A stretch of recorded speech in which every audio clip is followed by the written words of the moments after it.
আলেম ইমাম আহমদ বিন হাম্বল রাহিমাহুল্লাহ যেন তেন ব্যক্তি না, বরং সব আলেমেরও শিরোমণি তিনি। তো সবাই অপেক্ষায় আছে যে আহমদ বিন হাম্বল তার ফতোয়া চেঞ্জ করে ফেলে কিনা, যদি ফেলে কোন দলিলের ভিত্তিতে, কোন যুক্তির ভিত্তিতে, এটা তারা লিখবে।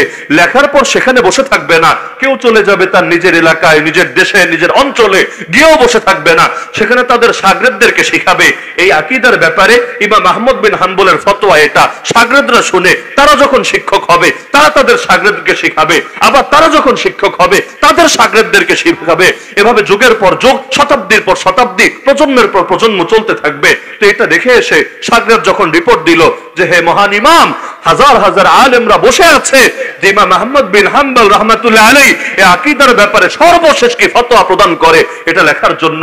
এবার তিনি বললেন, আচ্ছা তুমি যে আমাকে বলেছিলা জান বাঁচানোর জন্য আপোষ করে নিতে, নিজের ঈমান চেঞ্জ করে নিতে, আকীদার ব্যাপারে নিজের জান বাঁচানোর জন্য ভুল ফতোয়া দিতে, এবার আমাকে বলো আমি এক আহমদ বিন হাম্বল যদি আজকে আপোষ করি, আমাকে নয়তো আল্লাহ মাফ করবে, কারণ আমি অপারগতার অবস্থায় পড়েছি। কিন্তু এই যে হাজার হাজার লক্ষ লক্ষ মানুষ এবং প্রজন্ম থেকে প্রজন্ম এই ইলম যে চর্চিত হতে থাকবে, কিয়ামতের দিন এতগুলো মানুষের ঈমানের দায় কে নেবে?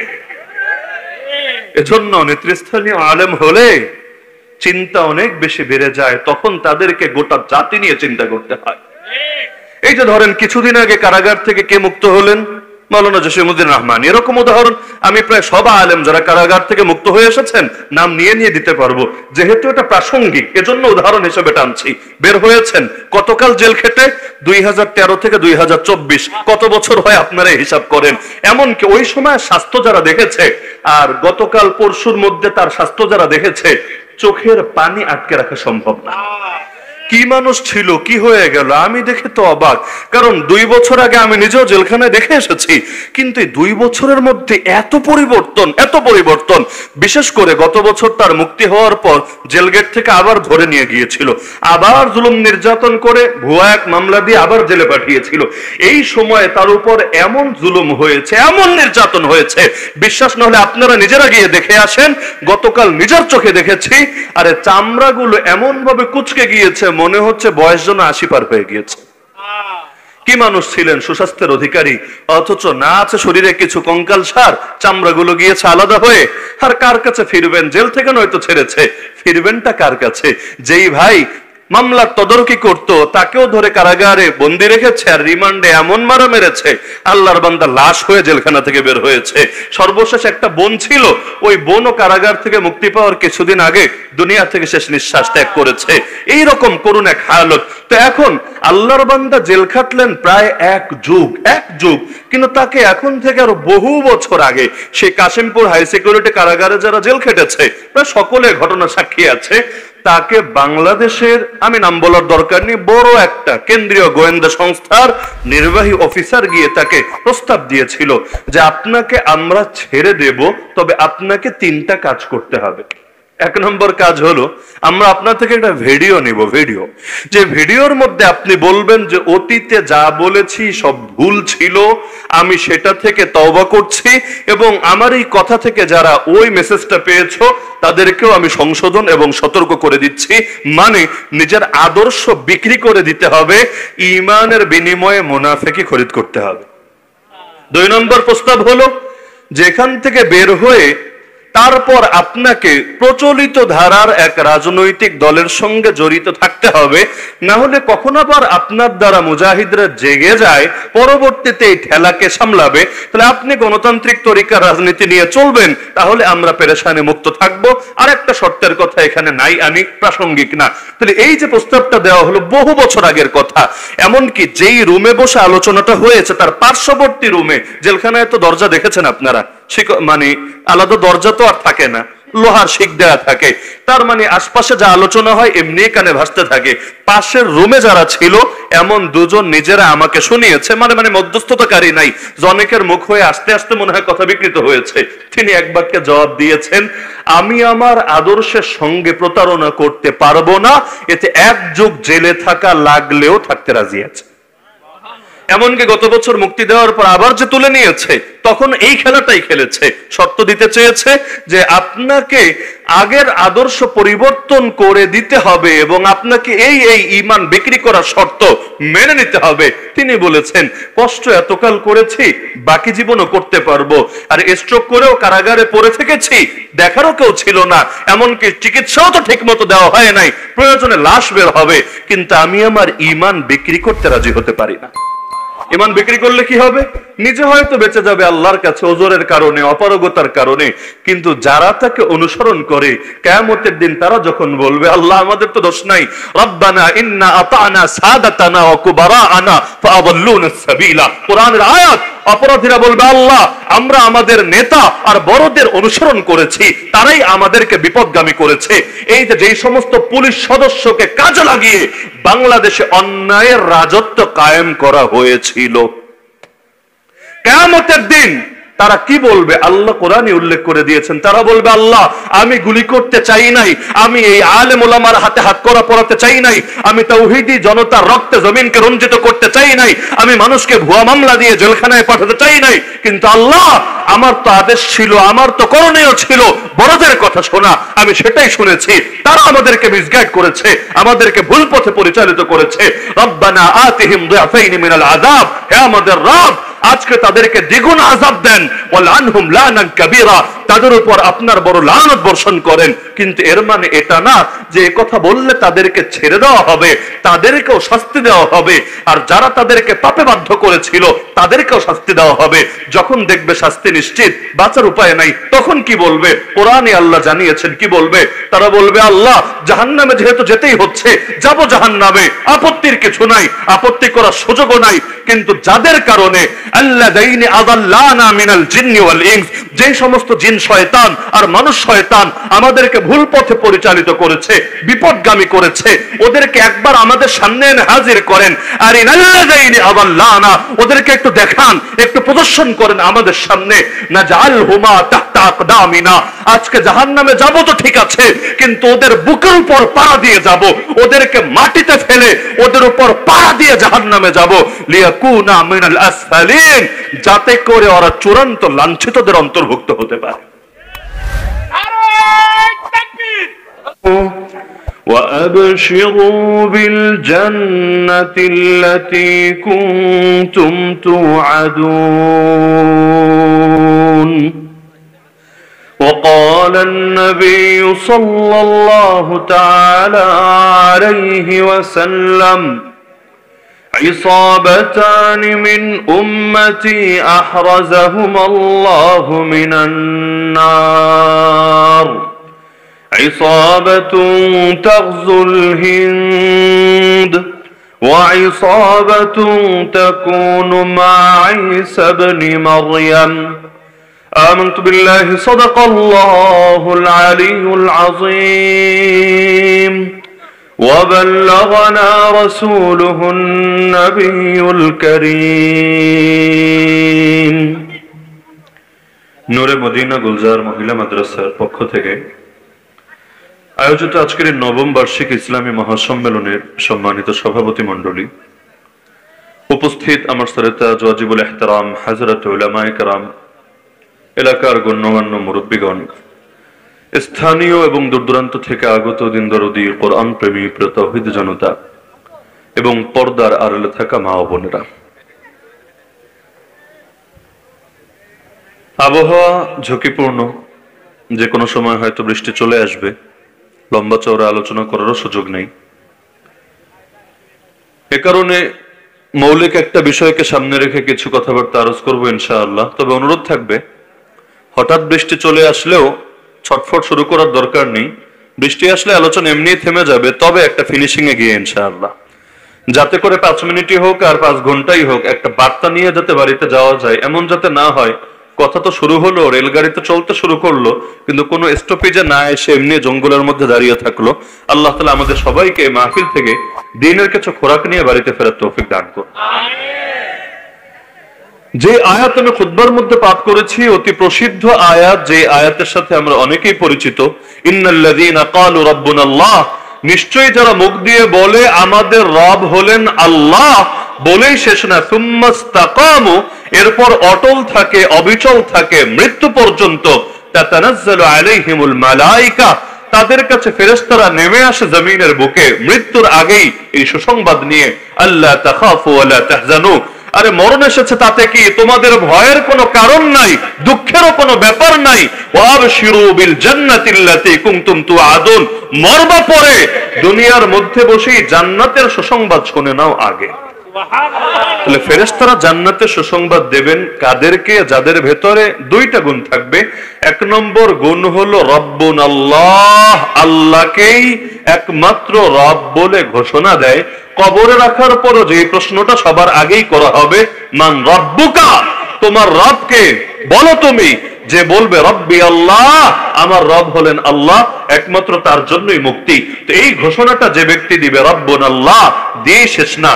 যতই মার খাক, যতই জুলুম হোক, যতই নির্যাতন হোক, যতবারই জেল খাটুক, এমনকি তার জীবন যদি হুমকির মুখে পড়ে তাকে যদি ফাঁসির কাষ্ঠেও ঝোলানো হয়, তবুও সে বলতেই থাকবে রব্বুন আল্লাহ। যতই মারো, মুখ দিয়ে কখনো বলবো না রব্বুনা ফিরাউন। যতই জুলুম করো, মুখ দিয়ে কখনো বলবো না রব্বুনা নমরুদ। যতই নির্যাতন করো, মুখ দিয়ে কখনো বলবো না রব্বুনা আবু জাহাল। যতই নির্যাতন করো, তাগুতকে, বাতিলকে, পৃথিবীর কোন অপশক্তিকে রব বলে ঘোষণা দেব না। যে মুখ দিয়ে বলেছি রব্বুন আল্লাহ, জান চলে গেল সে আল্লাহর সঙ্গে কিছুতেই সম্পর্ক ছিন্ন করব না।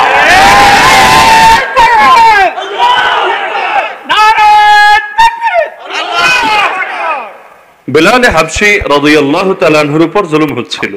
কিসের জন্য? যে তুমি মুহাম্মাদের দ্বীন ছেড়ে দাও। জান বাঁচানোর জন্য যদি বেলালে হাবশী রাদিয়াল্লাহু আনহু বলতেন হ্যাঁ ছেড়ে দিলাম, মুখ দিয়ে, দিল দিয়ে না, জান বাঁচানোর জন্য যদি বলতেন, তাহলে আপনারাও ফতোয়া জানেন যে কেউ যদি এমন ঝুঁকির মধ্যে পড়ে যে কুফরি কথা না বললে তাকে আর আস্তই রাখবে না, জানেই মেরে ফেলবে, তাহলে দিলের মধ্যে ঈমান আকীদা ঠিক রেখে জান বাঁচানোর জন্য শুধুমাত্র মুখ দিয়ে কুফরি কথা বলাও জায়েজ আছে। দলিল কোরআনের আয়াত, ইল্লা মান উকরিহা ওয়া কলবুহু মুতমাইন্নুম বিল ঈমান। আল্লাহ বলেছেন যাকে বাধ্য করা হয়, অপরগ হয়ে যায়, তার ঈমান, তার অন্তর যদি ঈমানের ব্যাপারে প্রশান্ত থাকে, তাহলে আল্লাহ তাআলা তাকে maaf করে দেন। তো বেলালে হাবশী রাদিয়াল্লাহু আনহু সাধারণ একজন মানুষ, আরে হাটে বাজারে বিক্রি হওয়া কৃষ্ণাঙ্গ একজন গোলাম, সমাজের কোন নেতা না, কোন পাবলিক ফিগার না, কোন সেলিব্রিটি না। তিনি যদি সেখানে বসে বসে বলেও ফেলেন যে ঠিক আছে আমি মুহাম্মদ সাল্লাল্লাহু আলাইহি ওয়াসাল্লামের আনিত দ্বীন অস্বীকার করলাম, তাহলে এটা অন্য কারো উপর প্রভাব ফেলবে এমন আশঙ্কাও নাই। নেতাদের অনেক বিষয়ে সতর্ক থাকতে হয়, কারণ নেতা যদি টলে যায়, অনুসারী এমনি হারিয়ে যায়। ইমাম আহলে সুন্নাত ওয়াল জামাত ইমাম আহমদ বিন হাম্বল রাহমাতুল্লাহি আলাইহি যখন তার উপর দিনের পর দিন, মাসের পর মাস, বছরের পর বছর জুলুম আর নির্যাতন চলছে, তিনি হলেন সেই ইমাম যার উপর পরপর তিনজন শাসক জুলুম করেছে। একজন না, একজন করতে করতে মরে গেছে, পরবর্তীতে যে ক্ষমতায় এসেছে সেও করতে করতে দুনিয়া থেকে চলে গেছে, 3 নম্বর জন যে এসেছে সেও দীর্ঘকাল পর্যন্ত জুলুম করেছে। ইমাম আহমদ বিন হাম্বল রাহমাতুল্লাহি আলাইহি জামানার অধিকাংশ আলেমের অবস্থা হয়ে গিয়েছিল যে কিছু তো বিক্রি হয়ে গিয়েছিল, যারা বিক্রি হয় নাই তারাও কৌশল অবলম্বন করে নীরবতা গ্রহণ করে নিয়েছিল, কেউ কেউ তাওয়িল গ্রহণ করে ফতোয়া চেঞ্জ করে দিয়েছিল, এমন ভাবে বলতে চেয়েছিল যাতে করে শাসকও খুশি হয়ে যায়, আবার তার ঈমানও একেবারে ভেতর থেকে বিলীন না হয়ে যায়। হাতে গোনা গুটি কয়েক ব্যক্তিত্ব তার অটল এবং অবিচল রইলেন, কিন্তু তাদের অধিকাংশ জুলুম আর নির্যাতন সইতে না পেরে একে একে মরে গেলেন। অবস্থা এমন হলো একমাত্র আহমদ বিন হাম্বলই বাকি। তিনি যদি আকীদার ব্যাপারে কম্প্রোমাইজ করেন, তিনি যদি কুফরি কথা, শিরকি কথা মুখ দিয়ে উচ্চারণ করেন, তাহলে তাকেও ছেড়ে দেওয়া হবে। এই বুড়া বয়স কত আর জুলুম সওয়া যায়? জুলুম সইতে সইতে পিঠের গোশত পর্যন্ত কিমার মতো হয়ে গিয়েছে। একদিন তার শাগরেদ জেলখানার মধ্যে তাকে বলছে, হযরত একে একে সবাই তাপস করে নিল, কেউ নীরব হয়ে গেল, আর যারা বাকি ছিল তারাও দুনিয়া থেকে চলে গেল। আপনি একা নিজেকে এতটা হুমকির মুখে ফেলার দরকার কি? আল্লাহ তো সাধ্যের বাইরে বোঝা চাপিয়ে দেন না, আপনিও তাপস করে নেন না, এতে তো আপনার জান বেঁচে যাবে। আর ফতোয়া তো একথাই বলেছে, জান বাঁচানোর জন্য দিলে আকীদা ঠিক রেখে মুখ দিয়ে কুফরি কথা বলাও জায়েজ আছে। তিনি বললেন আচ্ছা আমি তোমার কৌতূহলের জবাব দিচ্ছি, তবে তার আগে তুমি একটা কাজ করো, তুমি জেল গেটে একটু উকি দিয়ে আসো। ওই দিন ছিল তাকে শাসকের সামনে আবার দাঁড় করানো হবে, আবার তার থেকে স্বীকারোক্তি নেওয়া হবে। বলো ইমাম আহমদ বিন হাম্বল, তোমার আকীদা কি আগেরটাই আছে না পরিবর্তন হয়েছে? ইমাম আহমদ বিন হাম্বল সেখানে যাওয়ার আগে শাগরেদকে বলছেন, আগে একটু জেলগেট থেকে ঘুরে আসো, আমাকে রিপোর্ট দাও, তারপর আমি তোমাকে তোমার প্রশ্নের জবাব দেব। শাগরেদ ভাবলো উস্তাদ যেহেতু বলেছে তাহলে এক নজর দেখে আসি। জেলগেটে গেল, গিয়ে অবাক হয়ে লক্ষ্য করলো হাজার হাজার আলেম এবং তালেবুল ইলম দোয়াত কলম এবং কাগজ নিয়ে বসে আছে এই অপেক্ষায় যে আকীদার ব্যাপারে ইমাম আহমদ বিন হাম্বল সর্বশেষ কি অবস্থান গ্রহণ করে। তার মানে এখন যেমন কোর্টে কাউকে নিলে সাংবাদিকরা অপেক্ষায় থাকে যে রায় কি দেওয়া হয়েছে, আইনজীবীরা কি বলেছে, অথবা আসামির থেকে কেমন আচরণ প্রকাশ পেয়েছে, ওই যুগে তখন হলো যেহেতু আলেম ইমাম আহমদ বিন হাম্বল রাহিমাহুল্লাহ যেন তেন ব্যক্তি না, বরং সব আলেমেরও শিরোমণি তিনি, তো সবাই অপেক্ষায় আছে যে আহমদ বিন হাম্বল তার ফতোয়া চেঞ্জ করে ফেলে কিনা, যদি ফেলে কোন দলিলের ভিত্তিতে, কোন যুক্তির ভিত্তিতে, এটা তারা লিখবে। লেখার পর সেখানে বসে থাকবে না, কেউ চলে যাবে তার নিজের এলাকায়, নিজের দেশে, নিজের অঞ্চলে, গিয়েও বসে থাকবে না, সেখানে তাদের শাগরেদদেরকে শিখাবে এই আকীদার ব্যাপারে ইমাম আহমদ বিন হাম্বলের ফতোয়া এটা। শাগরেদরা শুনে তারা যখন শিক্ষক হবে তারা তাদের শাগরেদকে শিখাবে, আবার তারা যখন শিক্ষক হবে তাদের শাগরেদদেরকে শিখাবে। এভাবে যুগের পর যুগ, শতাব্দীর পর শতাব্দী, প্রজন্মের পর প্রজন্ম চলতে থাকবে। তো এটা দেখে এসে শাগরেদ যখন রিপোর্ট দিল যে হে মহান ইমাম, হাজার হাজার আলেমরা বসে আছে যে ইমাম আহমদ বিন হাম্বল রাহমাতুল্লাহ আলাইহি এই আকীদার ব্যাপারে সর্বশেষ কি ফতোয়া প্রদান করে, এটা লেখার জন্য। এবার তিনি বললেন, আচ্ছা তুমি যে আমাকে বলেছিলা জান বাঁচানোর জন্য আপোষ করে নিতে, নিজের ঈমান চেঞ্জ করে নিতে, আকীদার ব্যাপারে নিজের জান বাঁচানোর জন্য ভুল ফতোয়া দিতে, এবার আমাকে বলো আমি এক আহমদ বিন হাম্বল যদি আজকে আপোষ করি আমাকে নয়তো আল্লাহ মাফ করবে, কারণ আমি অপারগতার অবস্থায় পড়েছি। কিন্তু এই যে হাজার হাজার লক্ষ লক্ষ মানুষ এবং প্রজন্ম থেকে প্রজন্ম এই ইলম যে চর্চিত হতে থাকবে, কিয়ামতের দিন এতগুলো মানুষের ঈমানের দায় কে নেবে? এজন্য নেতৃস্থানীয় আলেম হলে চিন্তা অনেক বেশি বেড়ে যায়, তখন তাদেরকে গোটা জাতি নিয়ে চিন্তা করতে হয়। এই যে ধরেন কিছুদিন আগে কারাগার থেকে কে মুক্ত হলেন? মাওলানা জসিমউদ্দিন রহমান। এরকম উদাহরণ আমি প্রায় সব আলেম যারা কারাগার থেকে মুক্ত হয়ে এসেছেন নাম নিয়ে নিয়ে দিতে পারবো, যেহেতু এটা প্রাসঙ্গিক এজন্য উদাহরণ হিসেবে টানছি। বের হয়েছেন কতকাল জেল খেটে? 2013 থেকে 2024, কত বছর হয় আপনারা হিসাব করেন। এমনকি ওই সময় স্বাস্থ্য যারা দেখেছে আর গতকাল পরশুর মধ্যে তার স্বাস্থ্য যারা দেখেছে, চোখের পানি আটকে রাখা সম্ভব না। কি মানুষ ছিল, কি হয়ে গেল, আমি দেখে তো অবাক। কারণ 2 বছর আগে আমি নিজেও জেলখানায় দেখে এসেছি, কিন্তু এই 2 বছরের মধ্যে এত পরিবর্তন, এত পরিবর্তন। বিশেষ করে গত বছর তার মুক্তি হওয়ার পর জেলগেট থেকে আবার ধরে নিয়ে গিয়েছিল, আবার জুলুম নির্যাতন করে ভুয়া এক মামলা দিয়ে আবার জেলে পাঠিয়েছিল। এই সময়ে তার উপর এমন জুলুম হয়েছে, এমন নির্যাতন হয়েছে, বিশ্বাস না হলে আপনারা নিজেরা গিয়ে দেখে আসেন। গতকাল নিজের চোখে দেখেছি, আরে চামড়াগুলো এমন ভাবে কুচকে গিয়েছে মনে হচ্ছে বয়স যেন 80 পার হয়ে গিয়েছে। কি মানুষ ছিলেন, সুস্বাস্থ্যের অধিকারী, অথচ না আছে শরীরে কিছু কঙ্কাল সার, চামড়াগুলো গিয়েছে আলাদা হয়ে। আর কার কাছে ফিরবেন? জেল থেকে নয়তো ছেড়েছে, ফিরবেনটা কার কাছে? যেই ভাই মামলার তদারকি করতো তাকেও ধরে কারাগারে বন্দি রেখেছে আর রিমান্ডে এমন মারা মেরেছে, আল্লাহর বান্দা লাশ হয়ে জেলখানা থেকে বের হয়েছে। সর্বশেষ একটা বোন ছিল, ওই বোনও কারাগার থেকে মুক্তি পাওয়ার কিছুদিন আগে দুনিয়া থেকে শেষ নিঃশ্বাস ত্যাগ করেছে। এইরকম করুন এক হালত। তো এখন আল্লাহর বান্দা জেল খাটলেন প্রায় এক যুগ, কিন্তু তাকে এখন থেকে আরো বহু বছর আগে সেই কাশিমপুর হাই সিকিউরিটি কারাগারে যারা জেল খেটেছে প্রায় সকলে ঘটনা সাক্ষী আছে, তাকে বাংলাদেশের, আমি নাম বলার দরকার নেই, বড় একটা কেন্দ্রীয় গোয়েন্দা সংস্থার নির্বাহী অফিসার গিয়ে তাকে প্রস্তাব দিয়েছিল যে আপনাকে আমরা ছেড়ে দেব, তবে আপনাকে 3টা কাজ করতে হবে। 1 নম্বর কাজ হলো আমরা আপনার থেকে একটা ভিডিও নিব, ভিডিও, যে ভিডিওর মধ্যে আপনি বলবেন যে অতীতে যা বলেছি সব ভুল ছিল, আমি সেটা থেকে তওবা করছি, এবং আমার এই কথা থেকে যারা ওই মেসেজটা পেয়েছো তাদেরকেও আমি সংশোধন এবং সতর্ক করে দিচ্ছি। মানে নিজের আদর্শ বিক্রি করে দিতে হবে, ঈমানের বিনিময়ে মুনাফিকি খরিদ করতে হবে। 2 নম্বর প্রস্তাব হলো যেখান থেকে বের হয়ে তারপর আপনাকে প্রচলিত ধারার এক রাজনৈতিক দলের সঙ্গে জড়িত থাকতে হবে, না হলে কখন আবার আপনার দ্বারা মুজাহিদরা জেগে যায়, পরবর্তীতে এই ঠেলাকে সামলাবে, তাহলে আপনি গণতান্ত্রিক তরিকার রাজনীতি নিয়ে চলবেন, তাহলে আমরা পেরেশানি মুক্ত থাকবো। আর একটা শর্তের কথা এখানে নাই, আমি প্রাসঙ্গিক না। তাহলে এই যে প্রস্তাবটা দেওয়া হলো বহু বছর আগের কথা, এমনকি যেই রুমে বসে আলোচনাটা হয়েছে তার পার্শ্ববর্তী রুমে, জেলখানায় তো দরজা দেখেছেন আপনারা, মানে আলাদা দরজা তো আর থাকে না, লোহার শিক দেয়া থাকে, তার মানে আশপাশে যা আলোচনা হয় এমনি কানে ভাসতে থাকে। পাশের রুমে যারা ছিল এমন দুজন নিজেরা আমাকে শুনিয়েছে, মানে মধ্যস্থতাকারী নাই, জনকের মুখ হয়ে আস্তে আস্তে মনে হয় কথা বিকৃত হয়েছে। তিনি এক বাক্যে জবাব দিয়েছেন, আমি আমার আদর্শের সঙ্গে প্রতারণা করতে পারবো না, এতে এক যুগ জেলে থাকা লাগলেও থাকতে রাজি আছে। এমনকি গত বছর মুক্তি দেওয়ার পর আবার যে তুলে নিয়েছে, তখন এই খেলাটাই খেলেছে। শর্ত দিতে চেয়েছে যে আপনাকে আগের আদর্শ পরিবর্তন করে দিতে হবে এবং আপনাকে এই ঈমান বিক্রি করার শর্ত মেনে নিতে হবে। তিনি বলেছেন, কষ্ট এতকাল করেছি, বাকি জীবনও করতে পারবো, আর স্ট্রোক করেও কারাগারে পড়ে থেকেছি, দেখারও কেউ ছিল না, এমনকি চিকিৎসাও তো ঠিক মতো দেওয়া হয় নাই, প্রয়োজনে লাশ বের হবে, কিন্তু আমি আমার ঈমান বিক্রি করতে রাজি হতে পারি না। ঈমান বিক্রি করলে কি হবে? নিজে হয়তো বেঁচে যাবে আল্লাহর কাছে ওজরের কারণে, অপারগতার কারণে, কিন্তু যারা তাকে অনুসরণ করে কিয়ামতের দিন তারা যখন বলবে, আল্লাহ আমাদের তো দোষ নাই, রব্বানা ইন্না আতানা সাদাতানা ওয়া কুবারাআনা ফাআদাল্লুনাস সাবিলা, কোরআনের আয়াত। অপরাধীরা বলবে, আল্লাহ আমরা আমাদের নেতা আর বড়দের অনুসরণ করেছি, তারাই আমাদেরকে বিপদগামী করেছে।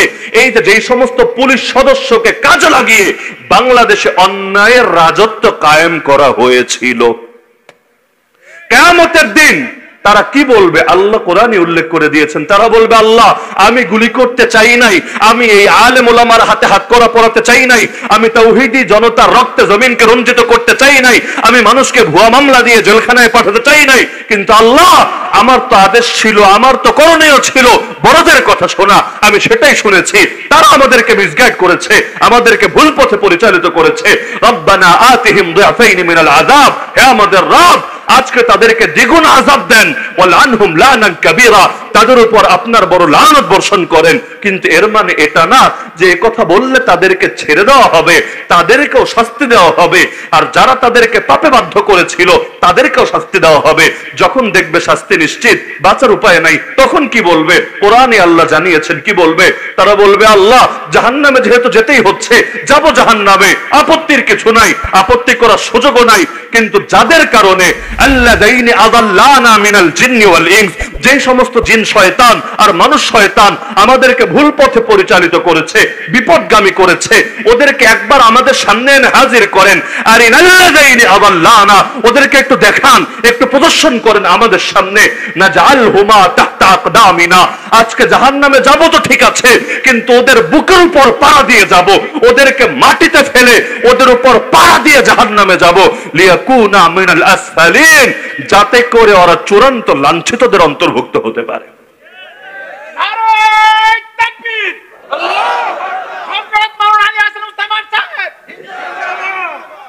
তো নেতা কেউ নিজে হয় না, আল্লাহ বানান। আল্লাহ সবাই নেতৃত্বের যোগ্যতাও দেন না। নেতা হওয়াটা যেমন মজার, তার চাইতে বেশি পেরেশানি।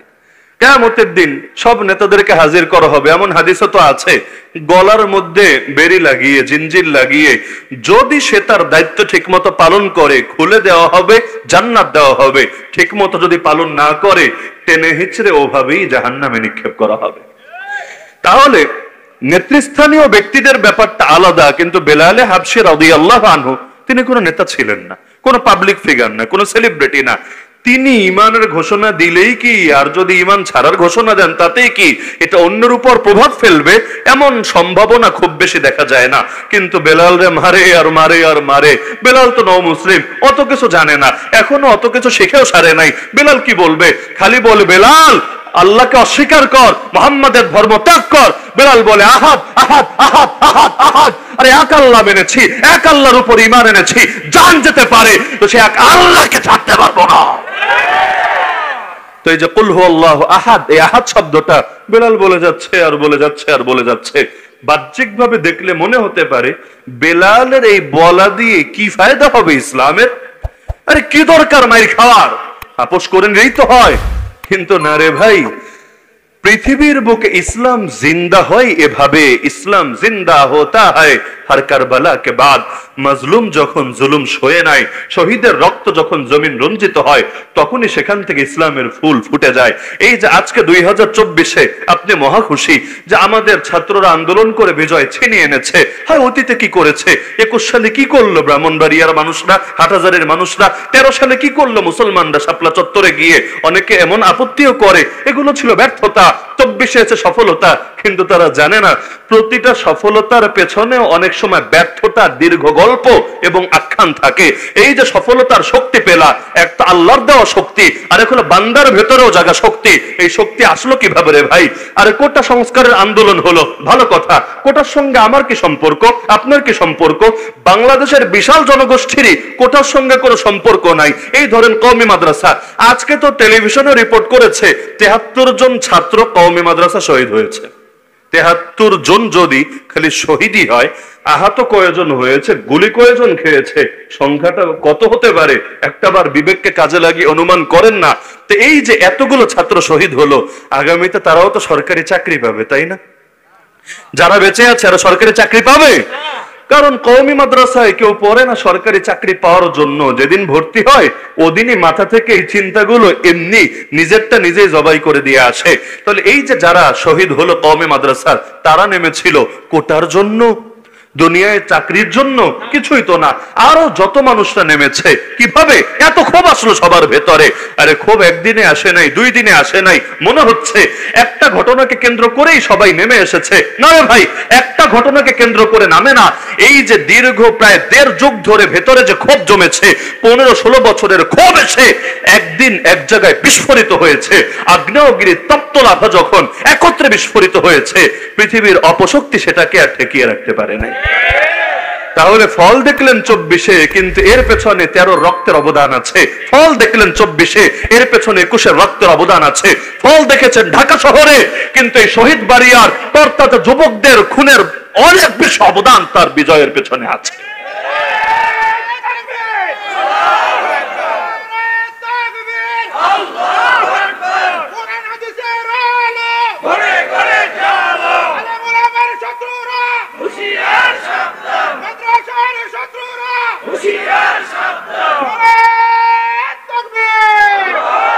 বিলাল হাবশী রাদিয়াল্লাহু আনহু আয়াতের আলোকে রাব্বুন আল্লাহ বলেছেন, এই বলার উপর অটল এবং অবিচল থেকেছেন, রক্ত দিয়েছেন, জুলুম সয়েছেন, কিন্তু এই আদর্শ থেকে সরেন নাই, বরঞ্চ আদর্শ নিয়েই পৃথিবী থেকে শেষ নিঃশ্বাস ত্যাগ করেছেন। আদর্শের বর্ণনা দেওয়া, ঘোষণা দেওয়া যতটা সহজ, আদর্শের উপর অটল এবং অবিচল থাকা তার চাইতে 1000 গুণ বেশি কঠিন। আল্লাহ রাসূল সাল্লাল্লাহু আলাইহি ওয়াসাল্লামের শেষ জীবনে কিছু দাড়ি এবং চুল পেকে গেল। আল্লাহ রাসূল নিজেই বললেন, শাইয়াবাতনি হুদ, সূরা হুদ আমাকে বুড়া বানিয়ে দিয়েছে। সবাই অবাক, কি আছে সূরা হুদে? কোরআনে সূরার তো অভাব নেই, 114টা সূরা। সূরা হুদের মধ্যে কি আছে যে এই টেনশনে, এই পেরেশানিতে আল্লাহ রাসূলের চুল এবং দাড়ি অনেকগুলো পেকে গিয়েছে? তারা খুঁজে খুঁজে দেখলেন সূরা হুদের মধ্যে আয়াত আছে, ফাস্তাকিম কামা উমিরতা ওয়া মান তাবা মাআকা ওয়ালা তাতগাও। হে নবী, আপনি নিজেও এবং যারা আপনার সঙ্গে ঈমান এনেছে তারাও অটল থাকবেন, অবিচল থাকবেন। ঠিক যেভাবে আল্লাহ আদেশ দিয়েছেন সেভাবেই অটল অবিচল থাকবেন, মোটেও সীমা লঙ্ঘন করবেন না। আল্লাহ যেভাবে আদেশ দিয়েছেন কিভাবে সেভাবে অটল থাকবেন, কিভাবে সেভাবে অবিচল থাকবেন। এই পেরেশানি করতে করতে আল্লাহ রাসূল বলেন, আমার মাথার চুল, মুখের দাড়ি পর্যন্ত অনেকগুলো পেকে গিয়েছে, সূরা হুদ আমাকে বুড়ো বানিয়ে দিয়েছে। তার মানে ইস্তেকামাতের চাইতে বড় কোন প্রাপ্তি এবং বুজুর্গি হতেই পারে না। আমাদের বুজুর্গরা বলতেন, আল ইস্তেকামা খায়রুম মিন আলফি কারামা। 1000 কারামত দেখানোর চাইতে ইস্তেকামত হলো অনেক বেশি শ্রেষ্ঠ। মনে করেন, এক বুজুর্গের ঘটনা দিয়ে উদাহরণ দেই। এক বুজুর্গের কাছে এক শাগরেদ এসে থাকলো টানা 6 মাস। 6 মাস পর সে ছুটি চাচ্ছে যে, হযরত আমি আর থাকবো না আপনার কাছে, বাড়ি চলে যাব, আমাকে অনুমতি দেন।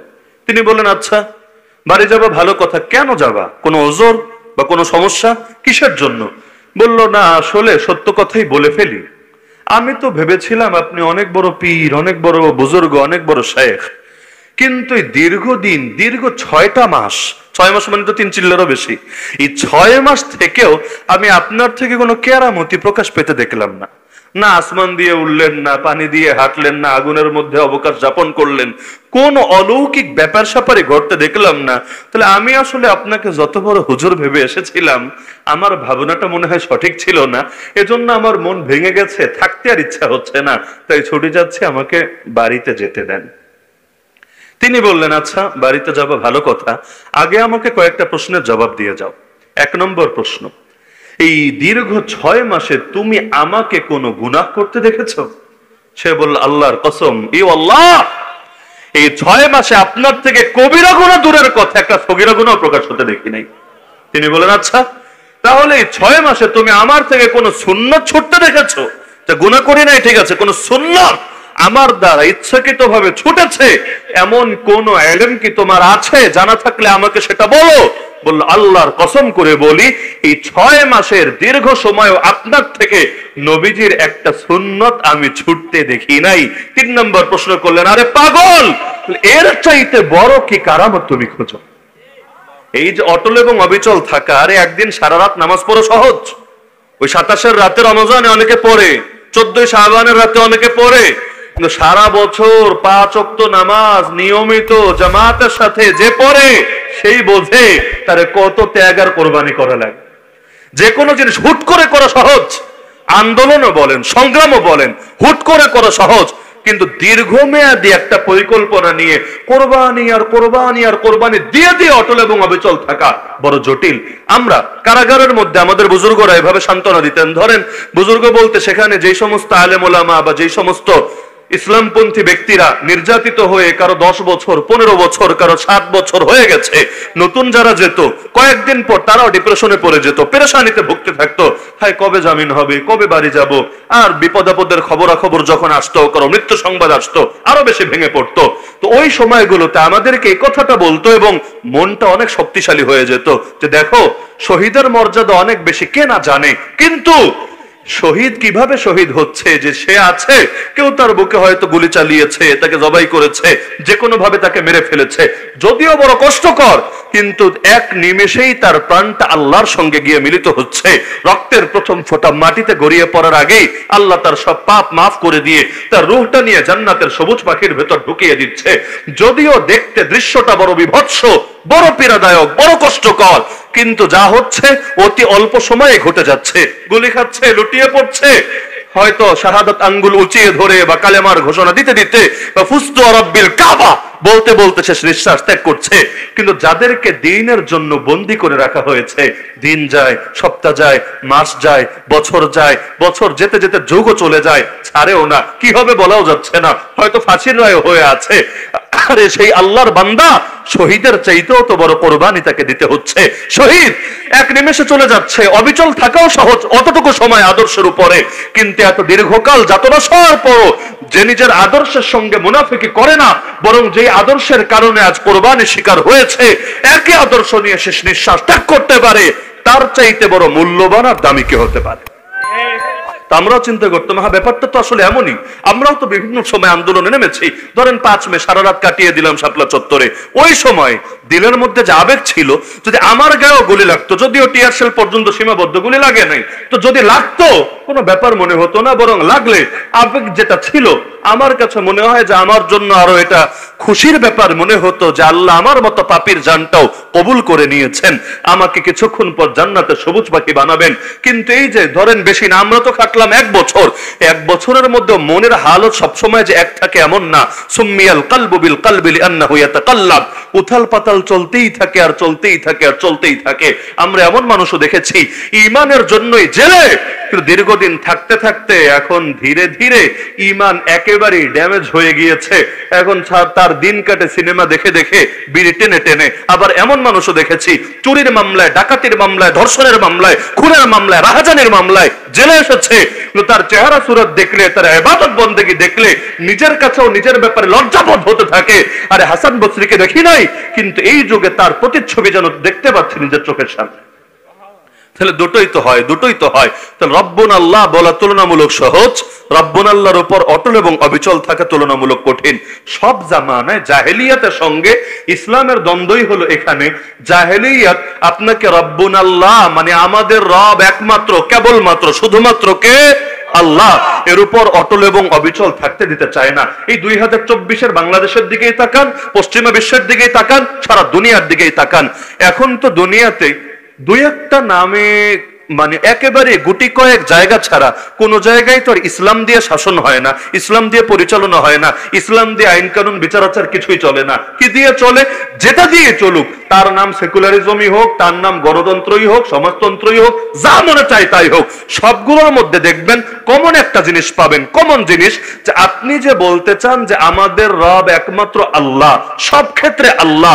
মসজিদে আসলেও রব্বুন আল্লাহ, মাদ্রাসায় আসলেও রব্বুন আল্লাহ, কোর্ট কাছারিতে গেলেও রব্বুন আল্লাহ, আইন কানুন বানাতে বসলেও রব্বুন আল্লাহ, এমনকি রাস্তা দিয়ে হাঁটতে গেলেও রব্বুন আল্লাহ। জন্ম থেকে মৃত্যু একটাই আমাদের বাক্য, রব্বুন আল্লাহ। যেদিন জন্মেছিলাম কানে ঘোষণা দিয়ে দেওয়া হয়েছে আল্লাহু আকবার, আল্লাহু আকবার। আর যেদিন মরবো আমার লাশ সামনে রেখে বলা হবে আল্লাহু আকবার, আল্লাহু আকবার। শুরু আর শেষ আমাকে তো সব ক্ষেত্রে আল্লাহর সঙ্গে সম্পর্ক ধরে রাখতে হবে। কারণ কবরেও প্রথম প্রশ্নটা হবে মান রব্বুকা, কে তোর রব বল না। তখনও আমাকে বলতে হবে রব্বি আল্লাহ। এই যে সব ক্ষেত্রে আল্লাহকে ধরে রাখা, দেখবেন দুনিয়ার সব মতবাদের সঙ্গে ইসলামের দ্বন্দ্ব এখানে। তারা আপনাকে সব জায়গায় এই রব্বুন আল্লাহ ধরে রাখতে দিতে চায় না। এই আধুনিক যুগে এত এত নির্যাতন, জুলুম, নিষ্পেষণ এগুলো রাখেন, কিন্তু আপনি খালি বলবেন যে আমরা সব ক্ষেত্রে ইসলাম চাই, কারণ ইসলামের চাইতে উত্তম কিছু নাই। ইসলাম দিয়েছেন কে? আর বাকিগুলো বানিয়েছে কে? বাকি যে ধর্মগুলো আছে যেগুলো বিকৃত হয়ে গিয়েছে, বা মতবাদ বা তন্ত্র মন্ত্র, এগুলো তো আল্লাহ দেয় নাই, মানুষ বানিয়েছে। তাহলে কোথায় আল্লাহ, কোথায় বান্দা? আল্লাহর বান্দার মধ্যে যেমন তুলনা চলে না, আল্লাহর দেওয়া আদর্শ আর বান্দার বানানো আদর্শের মধ্যেও তুলনা চলতে পারে না। কেউ যদি আল্লাহটার বান্দারটাকে সমান মনে করে বা বান্দারটাকে আল্লাহটার চাইতে উত্তম বলে, সে আর মুসলমান পরিচয় দেওয়ার অধিকার রাখে না। কেউ যদি বলে ইসলামের চাইতে ধর্মনিরপেক্ষতাবাদ উত্তম, কেউ যদি বলে ইসলামের চাইতে গণতন্ত্র উত্তম, কেউ যদি বলে ইসলামের চাইতে সমাজতন্ত্র উত্তম, কেউ যদি বলে ইসলামের চাইতে পুঁজিবাদ উত্তম, কেউ যদি বলে ইসলামের চাইতে অমুক বাদ মতবাদ, অমুক তন্ত্র মন্ত্র উত্তম। আরে ফতোয়া হুজুরের দেওয়া লাগবে না, মোল্লা মুন্সির দেওয়া লাগবে না। যে আল্লাহকে চেনে, রাসূলকে চেনে, সেই বলবে তুই মুসলিম জাতির কলঙ্ক ছাড়া কিছু না।